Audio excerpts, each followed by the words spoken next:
Bonjour la famille. Alors, aujourd'hui, on va parler de la longueur des camping-cars. Alors, on voit que ça préoccupe beaucoup en fait. Il y a des gens qui veulent du camping-car court, des gens qui veulent du camping-car moins de 6 mètres, moins de 7 mètres. Voilà, il y a tout un tas de choses. En fait, je pense qu'on choisit une longueur, mais peut-être pas pour les bonnes raisons.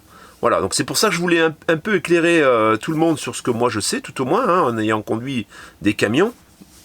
Et je pense que les gens qui sont... j'ai pas mal de conducteurs routiers qui nous suivent, je pense qu'ils comprendront un peu ce que je dis, puis ils sont tout à fait d'accord.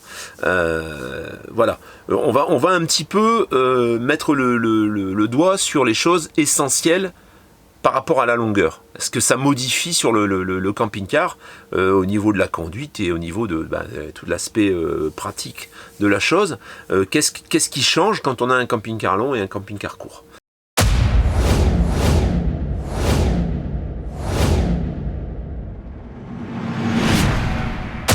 C'est parti. Alors, la longueur, donc, voilà, là on peut voir un camping-car qui est extrêmement long. Je pense qu'il doit faire, il est peut-être presque aussi long qu'un autobus. Donc là on voit qu'on a une grande longueur. Et alors dans la notion de longueur, on a la longueur du véhicule. En fait, vous n'allez pas faire de créneau avec votre camping-car.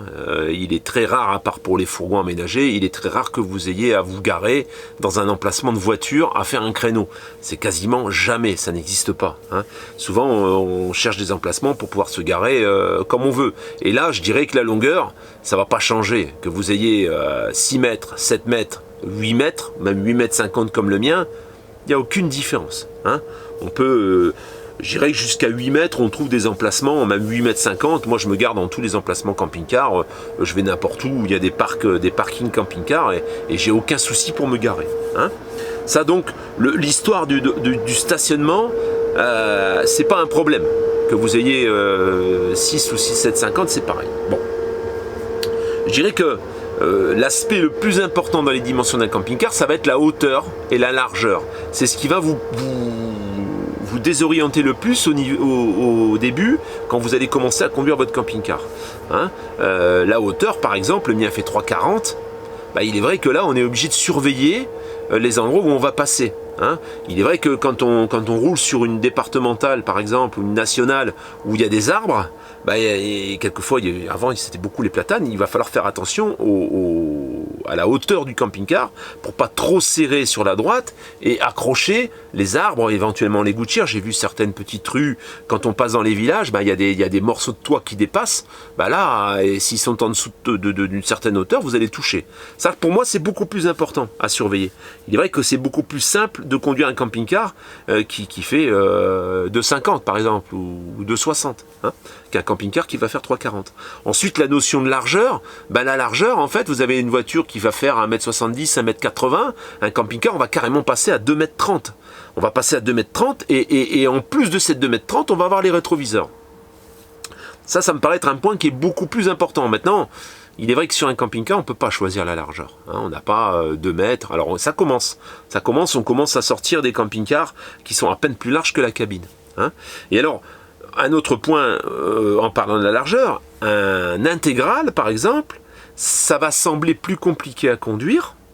Ça va être beaucoup plus désorientant au départ, parce qu'un intégral, en fait, on a les sièges qui sont exactement au même endroit qu'un profilé, donc avec une cabine de fourgon à l'avant.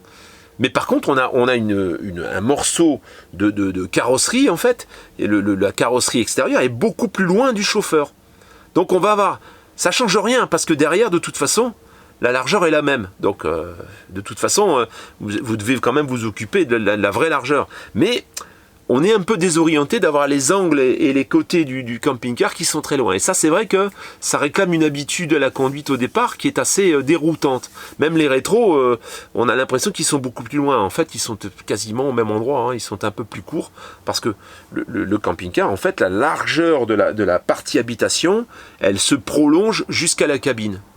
Alors que sur un camping-car comme le mien, par exemple, avec une cabine de fourgon, eh bien, on a à peu près les dimensions, on est moins désorienté par rapport à une voiture, je dirais. Voilà. Bon, alors on revient sur notre problème de longueur. Et on va passer tout de suite à l'image suivante. C'est celle-ci. Je vais un peu l'agrandir. Voilà. Dans la longueur, à partir du moment où on choisit un camping-car long, il y a deux paramètres qui sont importants. On a l'empattement et le porte-à-faux. Alors je m'explique. L'empattement. L'empattement, c'est la distance qui va séparer l'axe de la roue arrière à l'axe de la roue avant. Ça, il y a une longueur qui est variable en fait. Hein. Et dans le camion, ben, on choisit des empattements différents en fonction de ce qu'on veut faire avec ce véhicule. Bon. Alors si on passe sur un empattement court par exemple, eh bien l'empattement court va vous permettre de tourner beaucoup plus serré. Hein, ça veut dire que si vous avez des épingles par exemple, des angles droits, eh bien au plus l'empattement est court, au plus ça va être facile de prendre cette épingle sans avoir à s'y reprendre. On a vu dans les vidéos que j'avais fait dans le Verdon par exemple, où sur certaines épingles j'étais obligé de m'y reprendre à 2 fois. Parce que mon empattement avec mes 2 essieux arrière est assez long en fait. Hein. Il est long et du coup on a beaucoup moins de facilité à braquer. Donc ça c'est un paramètre qui est important. Quand on a un camping-car long, il peut arriver que l'empattement soit un peu plus long qu'un camping-car classique. Mais c'est très rarement le cas. Je vais vous expliquer pourquoi. Parce qu'en plus de l'empattement, on a le porte-à-faux. Le porte-à-faux, c'est la distance qui va dépasser de l'axe de l'essieu arrière à l'arrière du véhicule. Voilà. Donc on arrive en fait à conserver un véhicule long avec un empattement plus court, avec un empattement court comme un véhicule normal. On a de l'espace en plus. Et on a la même maniabilité. Alors on peut se dire, c'est parfait. Hein, c'est parfait parce que alors, à ce moment-là, il vaut mieux avoir un bon porte-à-faux.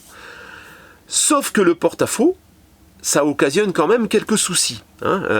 Alors je vais en expliquer les 2 principaux. Hein. Le porte-à-faux, il y a un balayage quand on tourne. Le balayage, voilà. Il y a un angle de balayage en fonction de la longueur du porte-à-faux. Hein. Cet angle de balayage, en fait, au moment où vous allez tourner à droite ou à gauche, hein, l'angle, comme c'est l'axe de pivot, ben, c'est quasiment l'essieu arrière, l'angle arrière, il va balayer et il va dépasser, en fait. Il va se déporter. Ça veut dire que si, par exemple, là, par exemple, sur cet exemple, vous êtes contre un mur, hein, avec le véhicule qui est le premier, en fait, celui-ci, hein, je le montre avec la flèche, je vais agrandir un peu. Eh bien, on va pouvoir sortir de son parking beaucoup plus rapidement, ça veut dire en tournant le volant beaucoup plus, sans toucher le mur. Si par contre, vous voyez le deuxième, il a un énorme porte-à-faux, eh bien là, vous n'allez pas pouvoir tourner brutalement. Hein, parce que si vous tournez brutalement, vous touchez l'angle. L'angle, il va sortir. Hein. Donc, vous êtes obligé de vous y reprendre quelquefois à plusieurs fois pour sortir d'un endroit comme ça, par exemple. Il va certainement falloir s'y reprendre à plusieurs fois, sauf si vous n'avez rien devant. Si vous n'avez rien devant, bah, vous allez sortir doucement du parking sans sortir d'un coup, en fait. Hein. Et ça va vous éviter de toucher. Alors, c'est le cas dans les stationnements, mais c'est aussi le cas quand on roule. Si par exemple vous roulez et que vous avez 2 files de voitures, et vous mettez sur la file de gauche pour pouvoir tourner à gauche. Si vous serrez trop les voitures, au moment où vous allez avancer tous les deux et que vous allez tourner à gauche, ben votre arrière il risque de toucher la voiture. Donc il y a une logique en fait, au moment où on conduit des véhicules comme ça, on sait qu'on a un porte-à-faux, on se met au maximum à gauche. Au moment où vous allez prendre cette file de gauche, vous allez vous occuper de la ligne médiane, la ligne qui sépare les voies qui viennent dans l'autre sens. Vous allez vous mettre le plus près possible de cette ligne pour qu'au moment où vous allez tourner, eh bien, le cul du véhicule ne va pas toucher la voiture qui est à côté. Hein. Ça, c'est important. Ça, c'est le premier problème du porte-à-faux. Il faut avoir une conduite anticipée et il faut réfléchir à ce porte-à-faux tout le temps, en fait. Hein. Mais quand vous roulez sur une route classique, le porte-à-faux, il n'y a aucune incidence. Hein. Le deuxième problème, c'est la hauteur du véhicule, en fait. Alors, la hauteur du véhicule combinée au porte-à-faux. Si vous avez un porte-à-faux de 2,50 m et que votre véhicule est très bas, eh bien, au moment où vous allez prendre une déclivité, par exemple une déclinaison, vous allez prendre une route avec qui s'incline comme ça, par exemple, au moment où vous allez arriver là, vos roues avant, elles vont commencer à monter la déclinaison, la pente, mais l'arrière, par contre, il va toucher, en fait. Et c'est là le problème, le plus grand problème du porte-à-faux. C'est que sur des véhicules bas, comme les profilés par exemple, souvent vous arrachez le pare-choc, parce que ça touche. Donc là, il faut faire attention. Souvent, j'ai vu par exemple, moi, vous rentrez dans les parkings de supermarchés, d'un coup, il y a une butte. C'est pas une grande montée, c'est une butte en fait. Il y a une cassure. Là, il y a un trottoir, il y a un caniveau, et il y a une cassure. Au moment où vous allez prendre cette cassure, si vous la prenez pas un peu de côté, si vous la prenez vraiment perpendiculaire dans le sens de la pente, je dirais, hein, ben là, vous allez toucher l'arrière. Je ne sais pas si je m'explique bien parce que c'est peut-être un peu brouillon, mais en tout cas, ça c'est le problème. Alors je vais vous montrer qu'il y a des gens qui ont pallié à ce problème. Voilà, ici par exemple, voilà, il y a un espèce de faux châssis, et on avait vu un véhicule comme ça, le Mobile Veta qu'on avait vu qui faisait l'Afrique, en fait, qui était préparé pour faire l'Afrique. Il avait ce type de faux châssis. En fait, on ajoute un faux châssis à l'arrière du véhicule avec des roulettes, des grosses roulettes en métal. Ce qui fait que quand le véhicule vient toucher, eh ben c'est les roulettes qui appuient par terre, qui appuient au sol et qui évitent justement à la carrosserie et au pare-choc de se casser. Hein, voilà. Alors ça c'est la première possibilité, je dirais, de pallier à ce problème de porte-à-faux. On peut avoir également des suspensions pneumatiques qui se regonflent, qui se gonflent au moment où on va passer un obstacle, un petit peu comme on fait sur les voitures de sport qui touchent. Donc on gonfle, par contre faut préméditer le truc, quoi. Vous arrivez devant la côte, vous savez que vous avez un coup de cul à passer, et bien il va falloir faire gonfler la suspension avant de le passer, et ça va vous faire gagner quelques centimètres. Le mien, le Frankia, souvent, je dis, j'ai constaté qu'il était penché vers l'avant, en fait. En fait, l'avant est plus bas que l'arrière. L'arrière est un peu plus haut. Et bien ça, c'est pour compenser justement. S'il avait été à la même hauteur, j'aurais touché sans arrêt. Hein. Alors que là, bon, je touche de temps en temps, mais c'est quand même relativement rare. Hein. Alors, je reviens également sur le porte-à-faux. Un porte-à-faux long, c'est pareil. Si vous avez un véhicule bas, et que vous prenez une butte, et bien souvent le véhicule va toucher au milieu en fait. Vous allez passer les roues avant, et au moment où vous allez redescendre les roues avant, vous allez avancer, et bien quelquefois il y a le châssis, ou les tuyaux, là, par exemple, j'ai un chauffage avec des évacuations souples, et bien ça touche. Hein, selon où je passe, il faut que je fasse attention à ça, parce que ça peut toucher. Alors, voilà résumé un petit peu rapidement ce que peut occasionner une longueur supérieure d'un camping-car par exemple, vous prenez un 7,50 m et vous conservez un empattement qui est identique à un 6 m, ben vous allez avoir un porte-à-faux important. Et ce porte-à-faux important va vous occasionner donc un balayage de l'arrière, mais qui est léger à côté d'un camion, c'est que dalle, hein. Mais il faut le savoir. Au moment où on roule, il faut penser à son porte-à-faux. Et le deuxième point, donc, c'est la hauteur du véhicule. Selon le véhicule, s'il est bas, eh bien vous risquez de toucher le cul du véhicule, tout simplement. Hein. Après, il y a la charge. Alors ça, c'est autre chose. Il y a des véhicules qui sont équipés d'une soute, comme le mien. Il faut tenir compte de la charge que le constructeur a donné pour le chargement de la soute, parce que si vous le chargez beaucoup, eh bien le poids que vous allez mettre dans la soute, ça va vous soulager l'avant, en fait. En fait, le point de pivot, ça va être l'essieu arrière, et ça va vous soulager le poids que vous avez sur l'essieu avant. Et le problème que ça peut engendrer, bah, c'est une tenue de route qui va légèrement être modifiée, sans être catastrophique, mais en plus, ça peut vous enlever de la motricité. Hein. Souvent, c'est des tractions aujourd'hui, les camping-cars, hein, c'est rarement des propulsions. Sur l'Iveco, c'est encore de la propulsion, mais je pense que sur quasiment tout le reste des porteurs, on est sur de la traction. Et quand on est sur des tractions, qu'on monte par exemple un endroit qui est un peu limite en adhérence, et bien vous allez avoir les roues qui patinent parce que vous avez trop de poids à l'arrière. Hein. Ça, c'est un inconvénient aussi.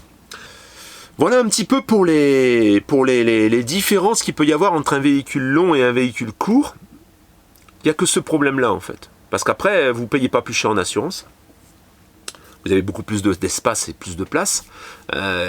Voilà. Encore une fois, tout dépend de ce que vous faites avec le véhicule, tout dépend de l'aisance que vous avez avec ça. Mais franchement, à la conduite, si on n'a pas de manœuvre à faire, la longueur, et encore même avec des manœuvres. Alors, avec des manœuvres, il y a quand même un petit point important. Si par exemple, vous rentrez dans un portail qui va faire 3 mètres de large, vous rentrez votre véhicule dans votre jardin, hein, ou dans votre propriété. Bon. Au moment où vous allez rentrer dans le portail, eh bien ce porte-à-faux, en fait, il va vous pénaliser. Parce que vous allez peut-être devoir vous y prendre à plusieurs fois. Si vous ne rentrez pas bien droit dans le portail, eh bien, voilà, il va falloir que le porte-à-faux rentre d'abord avant de... Et à ce moment-là, avant de rentrer, à ce moment-là, on fait toujours attention à la roue qui est intérieure. Hein, ça veut dire que on essaie de la tenir le plus près possible du portail. Voilà. En fait, au moment où vous rentrez, vous allez serrer le plus possible la roue intérieure au virage. Je m'explique, c'est un peu compliqué. Si par exemple votre portail est comme ça, hein, et que vous rentrez dans ce sens-là, c'est la roue intérieure, elle est là. Hein, vous voyez, voilà. Donc la roue qui est intérieure à votre virage, vous tournez votre volant comme ça, c'est la roue qui va être à gauche. Si vous tournez votre volant de l'autre côté, c'est la roue qui va être à droite. Et bien cette roue-là, vous la faites venir progressivement le plus près possible du pilier du portail, par exemple. À partir du moment où elle est à la hauteur du pilier, vous pouvez tout braquer. Voilà. Là, vous pouvez tout braquer et rentrer complètement. Hein. Tant que la roue n'est pas arrivée à hauteur du pilier, ben, si vous serrez trop, vous allez toucher à l'intérieur. Et si vous ne serrez pas assez, ben, c'est le cul du véhicule qui va toucher. Pour ça que là, quand on a un véhicule à porte-à-faux long, eh ben, c'est souvent intéressant d'avoir une caméra avec la vision des deux angles. Là, on voit très bien aujourd'hui sur une caméra recul. Moi, celle que j'ai là, c'est vraiment, on voit comme si on y était. Hein. Voilà. Donc ça, c'est important aussi de bien voir le dégagement que vous avez devant votre portail. Il faut que le dégagement soit suffisant, en fait, pour que votre véhicule il puisse se tenir quasiment droit devant le portail, en fait. Hein. Que vous n'ayez pas à trop braquer pour pouvoir rentrer. Parce que sinon, ça va être galère. Hein. Un long porte-à-faux, ça va être galère. Et c'est là où là, ça peut être intéressant d'avoir un véhicule court, en effet. Hein. Parce que là, si vous avez un véhicule long, vous ne rentrerez pas, hein, en fait. Hein. Voilà. Si, par exemple, vous êtes sur une petite, un petit chemin qui dessert, par exemple, un lotissement, hein, qui va faire où deux voitures se croisent à peine, et que vous avez votre portail qui est là le long, au moment où vous allez devoir manœuvrer pour rentrer dans votre portail, si vous avez 2,80 m ou 2,50 m de porte-à-faux, vous allez en baver, en fait, hein, ça va être compliqué. Voilà, je me répète beaucoup, mais c'est pour vraiment que vous compreniez, surtout pour les gens qui ne savent pas trop pourquoi, en fait. Pourquoi on dit que le porte-à-faux c'est pas bon. Je pense qu'il y en a plein qui sont au courant. Hein. Mais voilà, ça méritait d'en parler, parce que le choix de la longueur, il n'est pas justifié sinon. Hein, de dire que je veux un camping-car plus court pour avoir un camping-car plus court parce que là c'est trop gros. Non, ce que vous allez ressentir de pénalisant en roulant, c'est la largeur et la hauteur, c'est pas la longueur. La longueur, elle n'a rien à voir quand on roule. Hein, on n'y pense quasiment pas, en fait. Hein. Voilà. C'est tout. Eh bien écoutez, j'espère que cette vidéo vous plaira. Et puis bah, si vous êtes toujours en recherche de camping-car, hein, pensez à l'adresse que j'ai créée pour. Hein. J'ai eu quelques messages, beaucoup, même pas mal de messages en fait, concernant un youtubeur en fait, qui doit être connu de quasiment tous ceux qui font du camping-car, qui aurait fait des vidéos sur une visite de camping-car, qui aurait un peu pompé mon idée, quoi. Bon, voilà. Pour moi, il n'y a pas de problème. Hein. Je veux dire, la place est assez grande pour tout le monde. Si c'est inspiré de mes vidéos, bah, tant mieux. Hein. Bon, si c'est une idée qui vient de lui, bah, écoute, félicitations. Hein, je dirais. Voilà. Tant qu'on fait avancer le schmilblick et puis que pour vous ça vous rend service, bah c'est très bien, parce que le but premier il est là, hein, c'est de faire avancer les choses pour tout le monde et puis de pouvoir les éclairer sur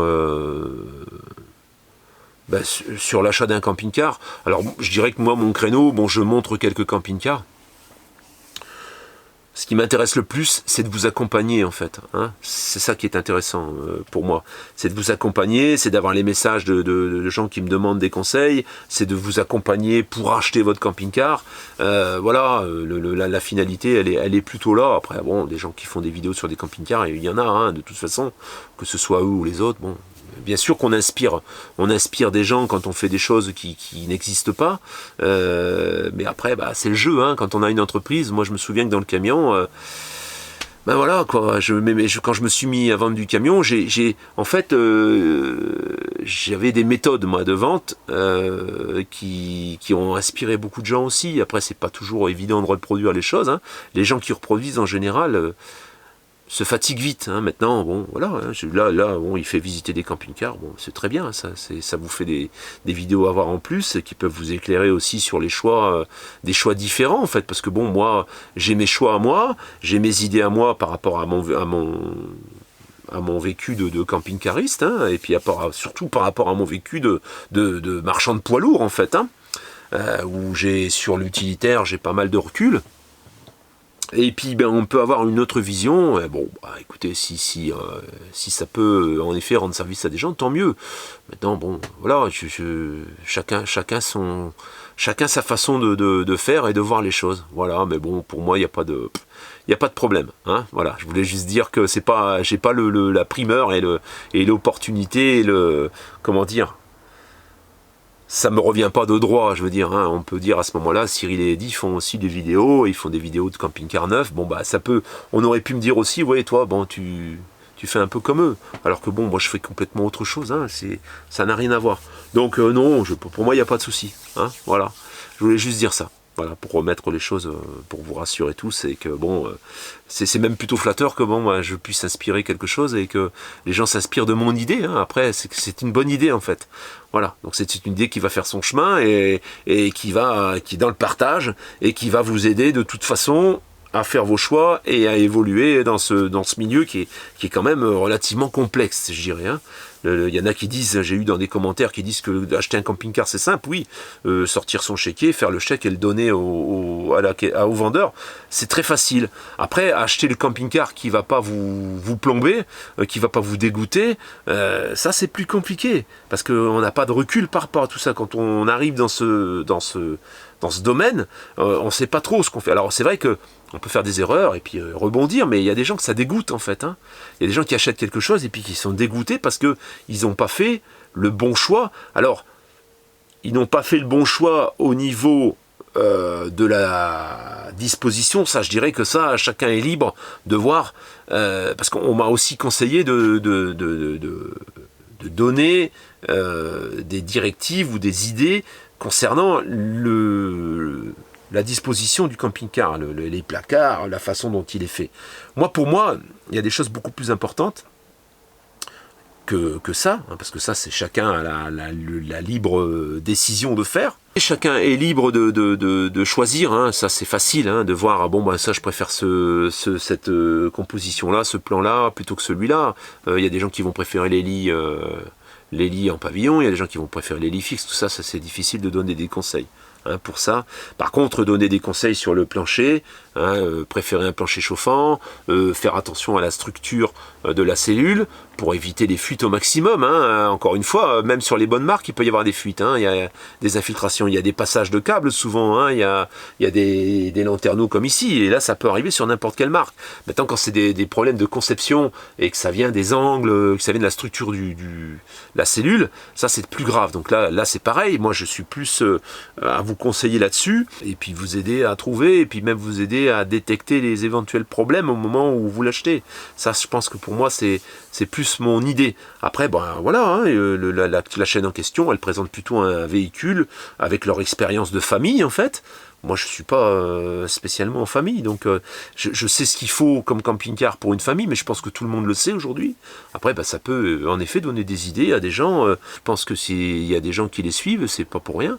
Donc bon, ben, ils ont une approche qui sera certainement différente de la mienne, et c'est toujours positif. Voilà, c'est tout ce que je voulais dire. Après, bah, de dire, bon, je les connais pas, non, je me suis pas inspiré. Forcément, on s'inspire tous des autres. Hein, à un moment donné, on peut pas dire non plus, on est une autruche, on fait du YouTube et on voit rien. C'est là où je trouve que c'est un peu moyen. Après, pour le reste, bon, qu'ils fassent ça, je trouve que c'est très bien. Hein, il faut juste essayer de rendre à César ce qui est à César. Hein, voilà, c'est tout. Voilà. C'est tout, j'ai fini de vous embêter. Je vous dis à tout bientôt. Donc là, certainement, ce sera samedi, parce que je ne sais pas si j'aurai le temps de vous faire encore une vidéo avant samedi. Mais bon, voilà, de toute façon, surveillez. On va certainement faire un live, on va vous l'annoncer. On se pose la question pour ce samedi, justement, après le salon, samedi soir, un peu tard. Enfin, un peu tard. Après 8h, je pense. Vers 8h30 ou 8h, 8h30. On vous tiendra au courant dans les jours qui vont suivre. Surveillez bien, parce que on va faire certainement une annonce dans ce sens. Voilà. À tout bientôt, ciao ciao.